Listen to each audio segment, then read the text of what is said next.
Welcome to the NCO Journal podcast. I'm Staff Sergeant Jared Woods. In this episode, the NCO Journal participates in a media roundtable discussion with the Secretary of the Army, Dr. Mark T. Esper.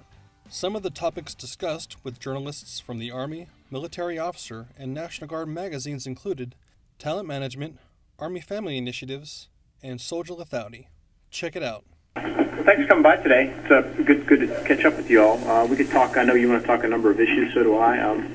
You just kind of start off where we've been in the past. The Army is still in the middle of a renaissance. That middle is probably, I should say, at the front end of a renaissance. But I think as you have seen from our budget, we made a lot of changes in our budget. We're generally getting good support from the Hill, certainly from the leaders, the chairman and ranking members of the defense committees. And so we're very excited about the path ahead. And it affects everything, how we man, train, equip, organize the force. I think we could talk about each one of those, man, train, equip, and organize. But a big part of it, too, is the families piece. And I asked Jason to print you off what we did from the Family Forum a couple months ago, but a number of initiatives we're doing there to really put the emphasis where it should be on our soldiers and our families. And I know there are a number of issues there we can go in any direction. So I'll just stop there, and we can kind of open up for questions from all of you. Well, thanks for making time for us. I know that you wanted to maybe talk about talent management, which is a good topic for Army Magazine as well. Can you talk about it in terms of maybe how it would work, how you find people, how you see this really coming together, and maybe within that, does that also involve the direct commissioning that you've talked about? How is that working? Have any of those happened yet? I'll take the second question first. Yes, on cyber we've directly commissioned, I think, 6 or 7, and we may have as many in the process right now. This is like the first or second year, so it will take time to get that going as it becomes an apparent option for many folks. So it is something we want to have in our toolkit, and like I said, we're using it now. It's just a matter of how you get more exposure and recruit people along those lines. Pardon me, the 6 or 7 is in cyber? Yeah. Mm-hmm. Okay. Yeah.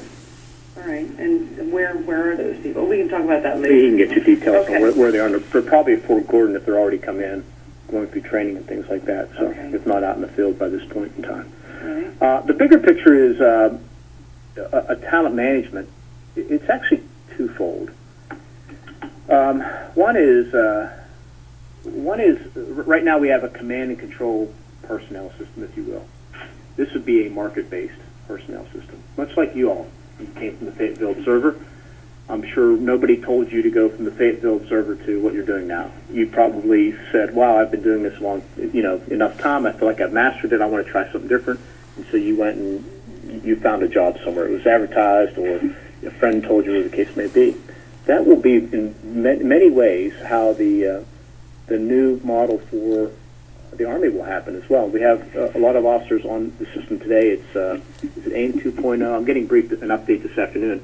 But whereby if you're a captain who is, let's say you're halfway through your company command, you have assignment afterwards, you could go online and look for your next assignment. And you could apply to be a ROTC, was it APMS, or you may want to go be a trade-off basic training company commander, or you may want to go to a graduate school program, but it would be a process whereby you go and look on the availability of jobs within the Army that fit not just the core attributes like we have now. Right now you have 2 factors, right? It's if you're going to be a battalion Esper in an infantry battalion, the 2 factors are you have to be a major and you have to be infantry. So now we're going to start looking at 20-plus factors. This gets to the talent piece of this, is understanding a person's knowledge, skills, behaviors, and preferences. And so that person would apply for a job. The employer on the other end, which would be the commanders and the PMSs and things like that, would then have a number of people they can look at and draw from based on not just a 2-factor type of deal, but 20-plus factors to assess whether or not.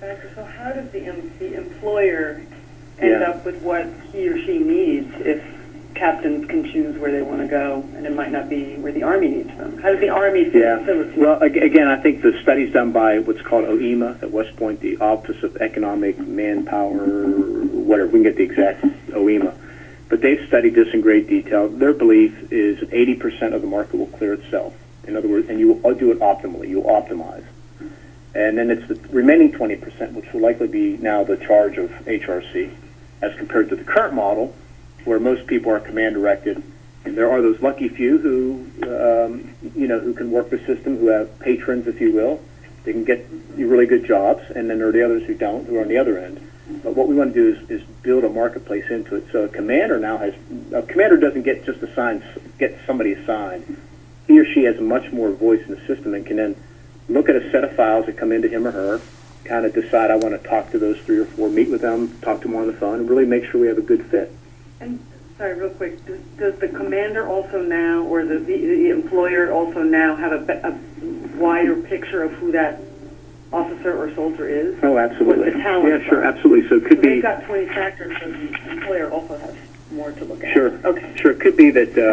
I'm sorry, your first name again. Amanda. So the reason why I asked Amanda where she's from is I'm from Southwest Pennsylvania. There's a large Polish population there, right? And a lot of people. I grew up in a very ethnic area where people still spoke the language they came from and stuff like that. So, but think about that in the context of town. If you grew up in that area where I came from, and you put on your resume, I speak Polish, which is what we don't track that stuff now. But if you said I speak Polish, I want to be assigned to Europe. I've lived in Europe, by the way, as a kid because I was a brat or something like that. You start looking more attractive to a commander in Europe as compared to somebody who never had those experiences, doesn't speak a second language, things like that. So that's what we want to try is to capture not just your professional skills, but also your personal skills and traits. Or you may put in there, as people do, I really enjoy the outdoors. I'm an accomplished skier. Well, my goodness, you might be very good for my old unit in Vicenza right there, where we did a lot of alpine. We had an alpine mission. So it's those types of skills where you can really fine-tune what you want from your officer corps, eventually your NCO corps as well. And we'll do it for civilians also. But we want to start with the officer corps. It's probably the most manageable. Do you envision that system working the same across the total force? Would it be tweaked at all for the reserve components? No, right now we're implementing, we see the system operating across the total force. Now, I say that with, there's always an asterisk when you talk about the other compos, and I served in the others. It's a little bit different because, like in the Guard, where I served in the Guard, you have unit vacancy promotions and things like that. But I think the thing is, we want to migrate as much as possible, give commanders and soldiers as much, choice is not the right word, but really try and get their preferences working with the system and allow them to make the choices, if you will, between that, again, rather than be command directed. Again, it's a little bit different in the Guard because so much of the promotions within the Guard are local promotions, and a lot of people stay within their same unit, certainly within the same region. So it's probably a more limited marketplace. Whereas with the regular Army, you could do it much more broader because people are open for global assignment. But I think we want to adapt the principles. Right now, the engine by which a lot of this will happen, which is called IPSE, the Integrated Pay and Personnel System Army, came out of testing earlier this year from the Pennsylvania Guard, and I think it's going to be exported to all the Guard over the next 12 months, 13 months. We can get you the details. I don't keep track of those statistics.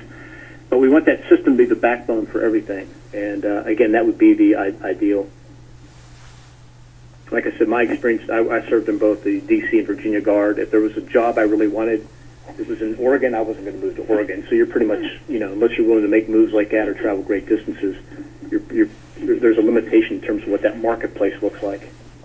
Well, speaking of the Guard, as the Army pushes to increase medical readiness, as it introduces a new PT test, there are issues for Guardsmen that particularly live in rural areas that may not have great access to medical care, may not have gyms or facilities to train for the PT test. Can you talk a little bit about, are there concerns for folks that live in more rural areas? Is anything being done to sort of help improve their medical readiness or bring resources to them? Well, the medical readiness they have available to them is what's available through TRICARE and different programs, and of course, I'm going to assume that most have private insurance, right? So, that's the way the system is set up. On the physical fitness front, we are talking a lot to the Guard and Reserves. I speak to our respective directors on this.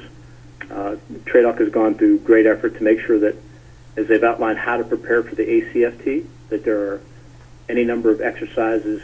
For all the exercises, there are things you can do without the deadlift bar, things you can do, to really allow you to get physically fit without using the equipment or buying the equipment or going to a gym.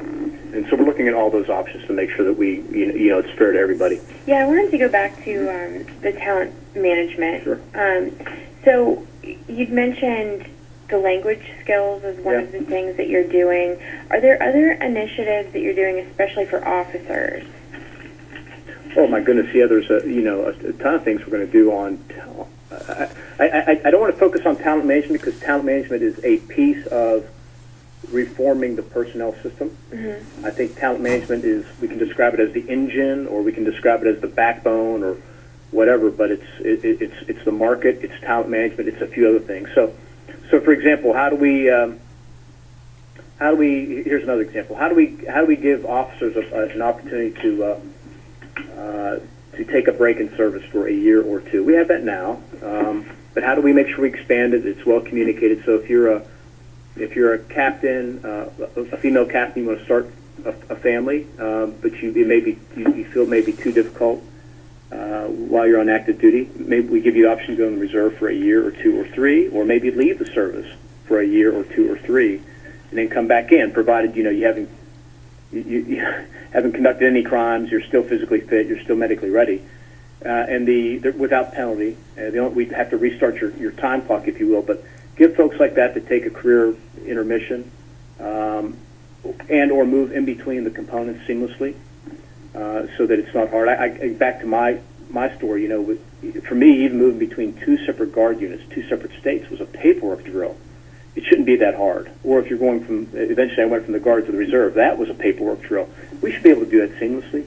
And right now we're not at that level of efficiency, and that's where IPSA will come in handy. But so there's that. There's in terms of officer management, we want to make sure we put equal emphasis on TRADOC assignments. So how do we get more of our top talent into TRADOC jobs, whether it's ROTC or basic training commands or other things like that.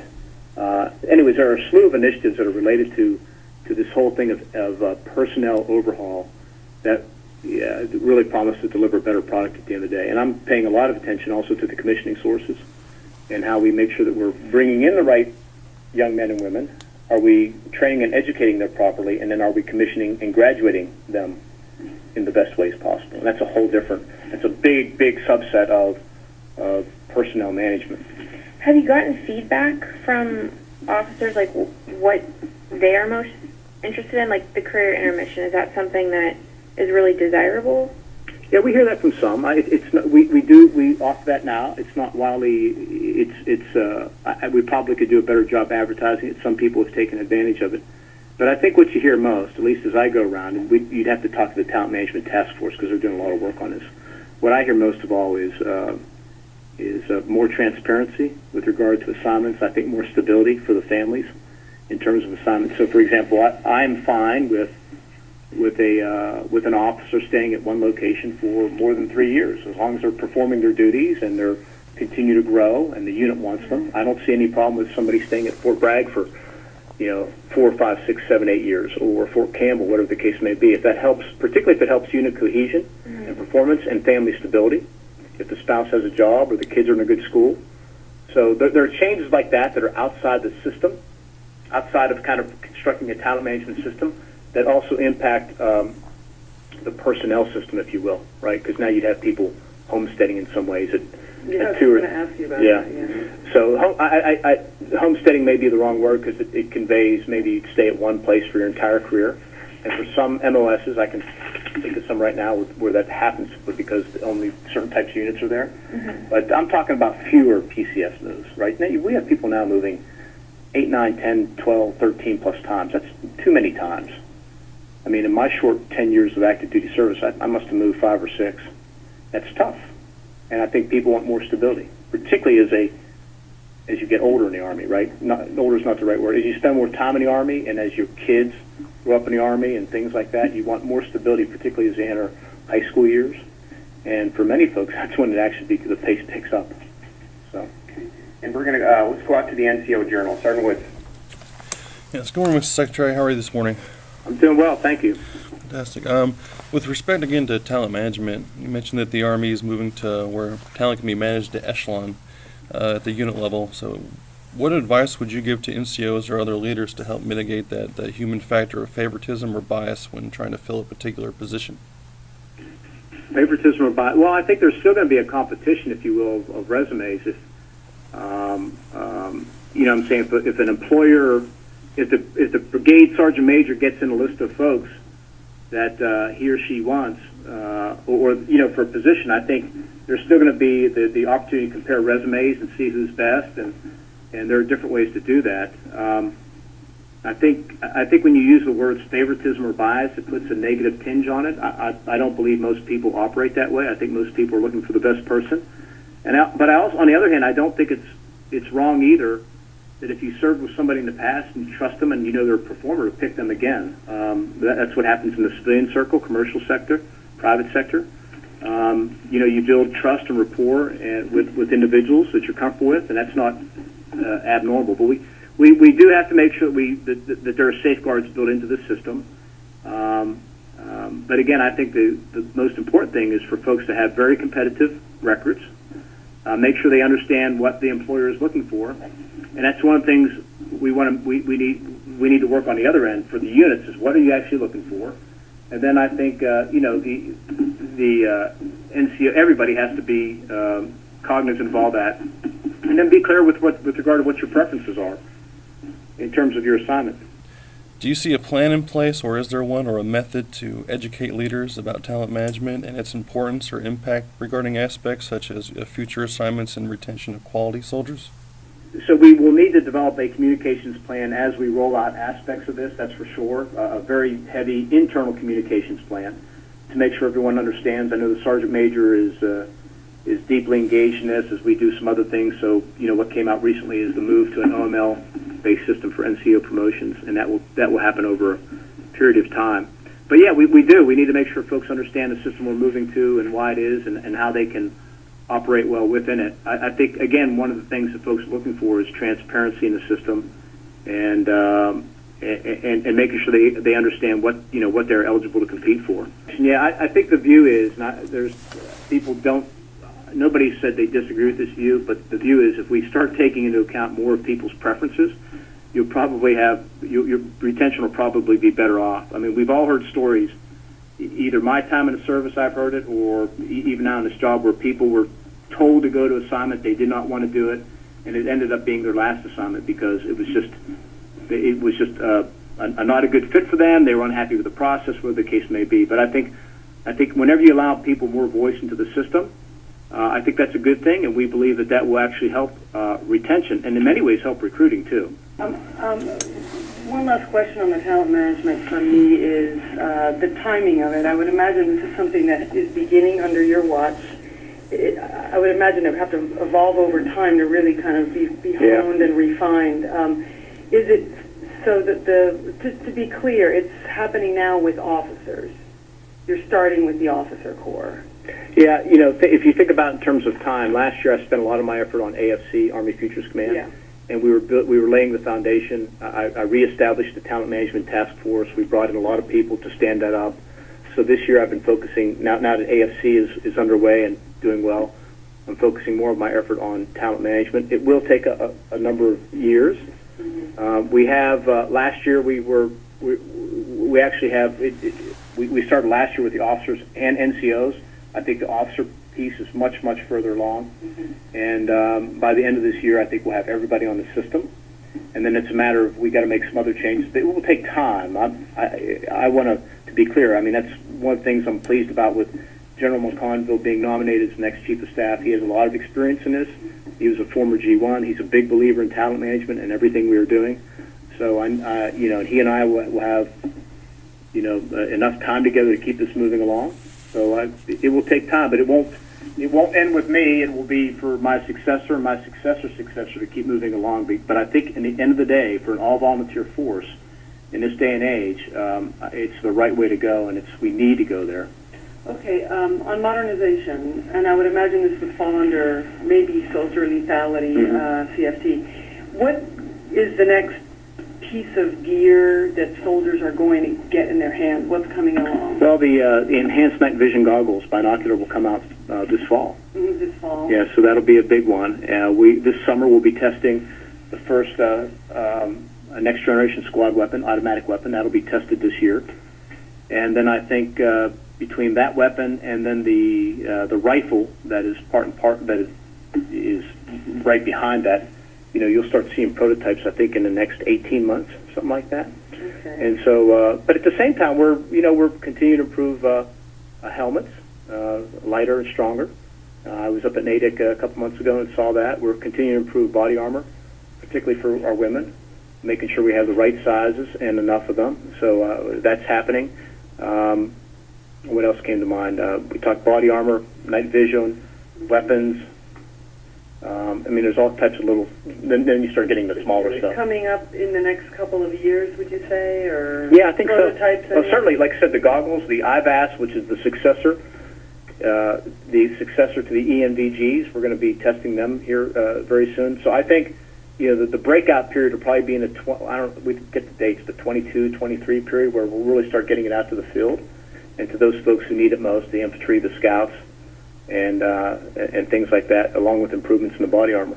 I mean, the combination of the weapon and the IVAS goggles will also change how we train, because the IVAS goggles will allow you to do virtual reality, enhanced reality training anywhere with these goggles. So you can put them on, you can link your squad together, and you could take any open location and do practice room clearing, because you would see an enemy scenario.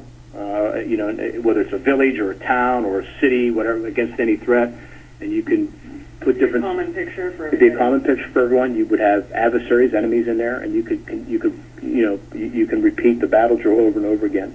So it's the 25 bloodless battles that Secretary Mattis used to talk about, so we can better train our infantry. That'll be a big game changer, because it's not just equipment; it's now using the equipment to improve training.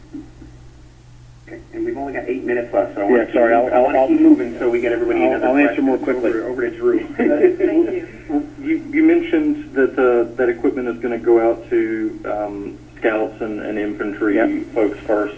And I know that last week General McConville spoke about sort of bumping some Guard units up on the list of where they have received newer equipment and newer vehicles in the past. Can you talk a little bit about that? Is that just going to be on a case-by-case basis, or will the Guard be fielded newer equipment earlier than it has been in the past? There's two things on this. One is on like the next generation squad weapon. Every soldier in the Army will not get that. It is only going to go to like the infantry, the scouts, people who really need MOSs that really need an enhanced weapon, because of the nature of their mission. They are engaging the bad guys. So what that means is, if you're infantry in either the regular Army or the Guard, you will get that weapon, which means there will be many, many soldiers in the regular Army that will never see that weapon, will never touch it, and the Guard will have it. So it's a different way of because they're expensive, they're complicated, and not everybody needs it. So you'll see you'll see the Guard, you'll see infantry and scouts, like I said, in the Guard and regular Army get those weapons. And they will get them in many units in the Guard and Reserve for sure, and regular Army will never see them. So that's one distinction we're making here. The other thing is we are looking. I've asked the director of the National Guard to work with the broader Guard to see which Guard units are on the tip fids, the right timelines for deployment. And we certainly, if you're an early deployer, we want to make sure that you have you have the top line of equipment, if you will. The key to equipping is not based on compo or based on this or based on that. It's based on where you are in the queue to deploy on the various op plans. And for any number of the op plans, I haven't done a count, but you have all three components, units from all three components deploying early, and that's the way we want to approach it. Amanda. Yeah. So my last question for you is about BRS. Now About what? The blended retirement. Okay, yeah, right. So now that it is in place, I'm sure you've been tracking how it's going to affect officers. So I just wanted your thoughts on that, and then how are you going to try and retain like mid-career officers? Yeah, I think it's one of the reasons why we have to go to a better system for personnel management, because more than ever, it's an all-volunteer force. I mean, it used to be that you were certainly handcuffed in at a certain point with regard to what you could take away from retirement. I didn't take anything away when I left the regular Army in terms of retirement, but it's different. And so I think it puts the onus on us to figure out how do we retain the right mid-career officers. So the right in terms of talent level, the right in terms of numbers, and the right in terms of certain skills. Yeah. So we'll look at each of those on a case-by-case basis. There are a variety of tools you can use, but again, I think most of the people I talk to aren't in for the money. They're in because they like the job they're doing, and they like who they're doing it with, and they like the mission. That's, I've been all around the Army. When you talk to folks, that's normally what it comes down to. And the reason why people leave is not, again, it's usually because they got an assignment they didn't like, or maybe their family issues, things like that. So but we got to take it into account. I think it makes us sharpen our pencils, and it's another compelling reason why we need to really move to a different personnel system. One that's not based on an industrial age system, but one that's based on the 21st century. All right, and we've got 2 minutes left, Sergeant Woods, for your final question. No problem. Thank you again, Mr. Secretary. Just to switch gears for a quick second, but in regard to our the Army's enlisted professional military education system, and how the Army is beginning to place more emphasis on writing at our NCO leadership centers of excellence, such as Basic Leader Course or Senior Leader Course. How important of an attribute do you believe that authorship and writing is to critical thinking and the overall being of a leader? Well, the Sergeant Major, I need to. We haven't talked much about that recently. I mean, he and I both are big believers, as is the Chief, in terms of NCO professional development. I think we've made a lot of strides in terms of improvements made to all the different courses. But look, I think as for any leader, whether you're an officer, a warrant officer, an NCO, is you have to be a good communicator. So it's not just the verbal word; it's the written word. So I think it's important that all leaders at all levels be very good communicators. For some, it's more important than others. And I think for the written word, if you want to be able to write an effective NCOER, you got to be a good writer. If you want to be able to write an effective op order that your soldiers can understand, you have to be a good writer. And good writing means you can convey a thought clearly and concisely. And so I think it's important that we think about all the different skills needed at different levels of leadership. Again, for a senior NCO, it's probably more important that you are an effective communicator than it is that you know all the latest camouflage techniques. So we got to look at it that way in terms of what do NCOs at different levels of leadership need to be effective in the roles they have, and I think it's part of a continuing education for all of us. Mr. Secretary, thank you, sir, for your time, ladies and gentlemen, and that's all we have. Okay, thank you all. Good to see you. Thank you. My fellow NCOs, you can join the conversation by joining us at facebook.com/NCO Journal and Twitter @NCO Journal. Put your knowledge to print, submit articles, and get published through the NCO Journal. Until next time, I'm Staff Sergeant Jared Woods.